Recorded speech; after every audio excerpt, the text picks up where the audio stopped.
Canada just made a move that nobody in Washington saw coming. Prime Minister Mark Carney is building a global coalition, country by country, deal by deal, specifically designed to reduce Canada's dependence on the United States and challenge American trade dominance on the world stage. And Washington is furious about it. Let's back up and understand how we got here, because this didn't happen in a vacuum. It started in February 2025.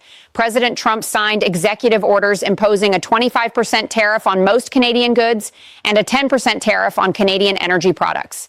Canada fired back with retaliatory tariffs on roughly $30 billion worth of American imports, escalating to $155 billion within weeks. Steel, aluminum, automobiles all hit. Both economies took damage. But here's the critical number you need to understand. Canada sends more than 75% of its total exports to the United States. That's not a trading relationship. That's a dependency. And Trump knew it. For over a year, Canada absorbed that pressure. Businesses scrambled, provinces ran up deficits. Canadian households faced an estimated $1,300 to $2,000 in higher annual costs. And throughout it all, economists warned that if tariffs persisted, Canada could tip into recession. The economic pain was real, and it was mounting fast. Then something shifted. Mark Carney, a former central banker who spent years managing crises at the Bank of Canada and the Bank of England, decided that Canada couldn't just absorb the hits indefinitely. He needed a completely different strategy, not just counter tariffs, not just bilateral negotiations with a White House that had terminated trade talks and insulted Canada publicly. Something bigger. So in January 2026, Carney walked into the World Economic Forum in Davos, Switzerland, and delivered a speech that stopped the room. He argued that the rules-based international order that had governed global trade for 8 decades was not in transition. It had fractured. He warned that great powers, without naming the United States directly, were using economic integration as a weapon against smaller nations. He called on middle powers to stop waiting for someone else to lead. His message was direct. If you are not at the table, you are on the menu. The room gave him a standing ovation. That almost never happens at Davos. Trump did not take it well. The following day, Trump told the same audience that Canada exists because of the United States. He then threatened to impose 100% tariffs on Canada if Carney followed through on a new trade arrangement with China. And he rescinded a Canadian invitation, not yet accepted, to join what Trump was calling a board of peace.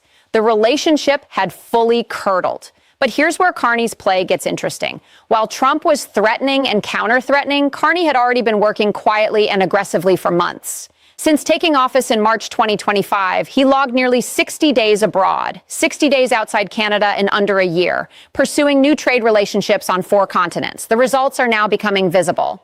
Canada signed a comprehensive strategic partnership with the European Union. It concluded trade or investment deals with Ecuador, Indonesia, and the UAE. It restarted trade talks with India after a diplomatic freeze. It opened negotiations with the Philippines, Thailand, the Mercosur bloc in South America, and the ASEAN nations. And in January 2026, Carney flew to Beijing and reached a deal with China, one that reduced tariffs on certain categories of goods in exchange for lower Chinese tariffs on Canadian canola and other products. That China deal is where things got diplomatically explosive. Carney insisted it was a limited arrangement focused on specific sectors, not a broad free trade agreement. But Trump immediately saw it as a provocation. The broader concern in Washington was that Canada could become a gateway for Chinese goods into the North American market, circumventing American tariffs. Carney pushed back, noting that the arrangement was comparable in scope to a deal Trump himself had struck with Beijing. The argument went nowhere publicly, but the tension remained. Now let's talk about the architecture of what Carney is actually building, because it's more sophisticated than just signing a few new trade agreements. At Davos, Carney laid out a concept he called variable geometry. The idea is that instead of relying on one massive multilateral framework like the old rules-based order, you build a different coalition for every different problem. On defense procurement, Canada joined a European framework called SAFE. On Arctic sovereignty, Canada aligned with Denmark and Greenland against U.S. pressure. On critical minerals, Canada helped establish what he described as buyers' clubs within the G7, designed to help the world reduce dependence on any single concentrated supply source. On trade access, Carney is actively trying to build a bridge between the Trans-Pacific Partnership and the European Union, which he says could create a new trading bloc of approximately 1.5 billion people. And critically, on like-minded country coordination, Carney confirmed he had already spoken with the prime ministers of Australia and New Zealand about forming a bloc of aligned nations capable of expanding the comprehensive and progressive agreement for Trans-Pacific Partnership while simultaneously deepening ties with the EU. He put it plainly, Canada can help broker a bridge between the two. That's not empty diplomatic language. That's a strategy. The goal Carney has set publicly is to double Canada's non-U.S. exports within the next decade. Right now, that sounds almost impossibly ambitious. Canada's geography, its energy infrastructure, its deeply integrated supply chains, all of it ties Ottawa to Washington in ways that cannot be untangled quickly or painlessly. Even with all the new deals Carney has signed, 67% of Canadian exports were still going to the United States as recently as October 2025. That number doesn't shrink overnight. But here's what makes this moment genuinely significant.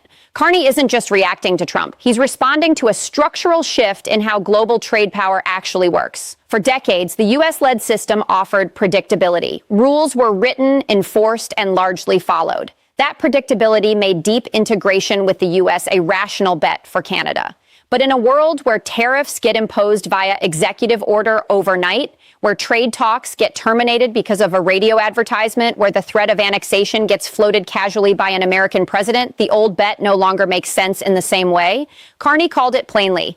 The decades-long process of ever closer economic integration between Canada and the United States is over. That's a significant statement from a sitting prime minister of a country that sends 3/4 of its exports south of the border. Now, let's be honest about the limits of what Canada can actually accomplish here.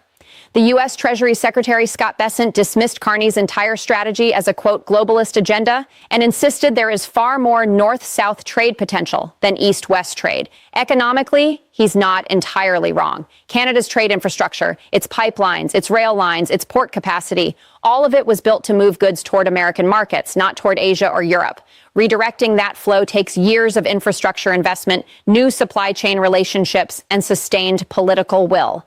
There are also real risks embedded in the China pivot. Canada's intelligence community, like its allies in the Five Eyes network, has raised serious concerns about Chinese involvement in sensitive Canadian industries.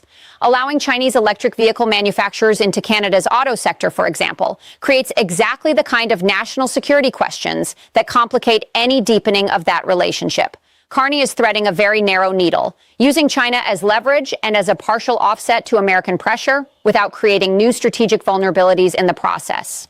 And then there's the USMCA, the North American Free Trade Agreement that still governs the bulk of Canadian-American commerce. A mandatory review is scheduled for July 2026. The outcome of that review will shape the trade landscape far more than any of Carney's new bilateral deals. If the USMCA review goes badly, if the U.S. uses it to extract concessions or walk away from CUSMA commitments entirely, Canada's economic exposure could become acute very quickly. Carney has acknowledged Trump is a tough negotiator. He's declined to negotiate publicly, but the stakes are enormous. What's undeniable is that Canada is doing something it has rarely done in its modern history, openly and systematically challenging American economic dominance, building alternative relationships, and framing that effort as a matter of national survival, not just trade optimization.